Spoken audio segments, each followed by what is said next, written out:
ये एग्जाम्पल करते हैं।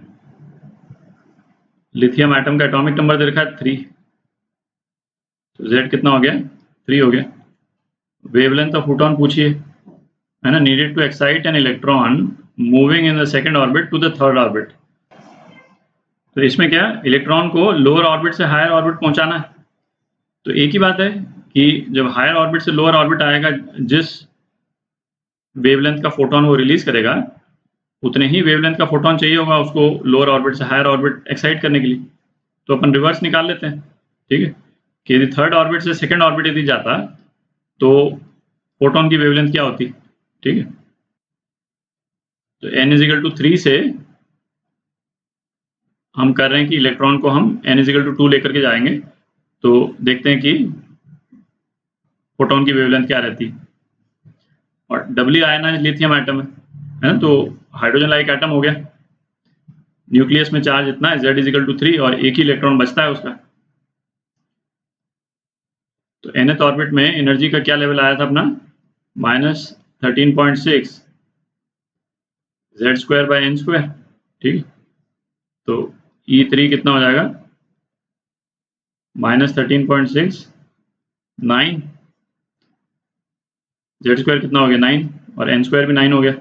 ये हो गया -13.6 इलेक्ट्रॉन वोल्ट। और E2 कितना हो गया, -13.6 इंटू Z² 9 हो गया, और n² 4 हो गया। तो ये कितना हो गया, -30.6 इलेक्ट्रॉन वोल्ट। तो EI माइनस EF, ये डेल्टा E, तो ये कितना हो गया, 17 इलेक्ट्रॉन वोल्ट, है ना। हम 3 से थर्ड लेवल से सेकंड लेवल पे इलेक्ट्रॉन को लेकर के आ रहे हैं और देख रहे हैं कि फोटोन किस वेवलेंथ का रिलीज होगा, ठीक है। अच्छा, अब hc/लैम्डा जो है वो डेल्टा E के बराबर होता है। तो लैम्डा कितना होगा, hc/डेल्टा E। अच्छा, इसमें नोट करें कि जैसे वेवलेंथ निकालने वाले जो प्रॉब्लम्स होंगे ना, तो उसमें ये रिलेशन तो बहुत कॉमनली आएगा, ठीक है, ये तो आप देख ही सकते हैं। तो अब हर केस में जो है वो प्लैंक्स कांस्टेंट की वैल्यू डालें, इसकी वैल्यू डालें, है ना, और फिर ये, और डेल्टा E नॉर्मली आपके पास में आएगा इलेक्ट्रॉन वोल्ट के टर्म्स में, तो इलेक्ट्रॉन वोल्ट को फिर आप जूल्स में कन्वर्ट करें। तो बेटर है कि इसको एक जनरल एक्सप्रेशन यदि हमारे पास में आ जाए इसका, है ना, कि कोई एक कांस्टेंट आ जाए, उसको सपोज मैं k बोल देता हूँ, और k अपॉन डेल्टा E इन इलेक्ट्रॉन वोल्ट, तो हमारा काम आसान हो जाएगा, ठीक है। तो वो एक्सप्रेशन निकाल लेते हैं अपन, ये k की वैल्यू निकाल लेते हैं। तो वो इस प्रॉब्लम के लिए तो यूज कर ही लेंगे, और फिर बाकी जनरल प्रॉब्लम्स के लिए भी फिर आप यूज कर पाइएगा, ठीक है। तो इसमें k कितना हो जाएगा, k हो जाएगा आपका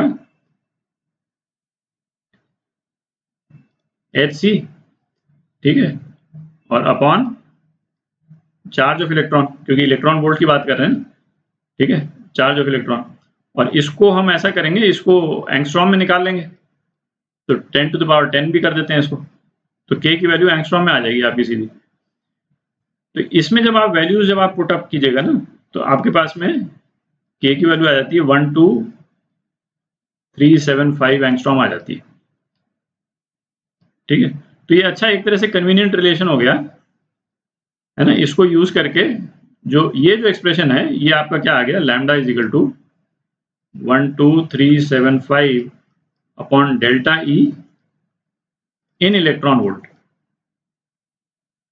ठीक है।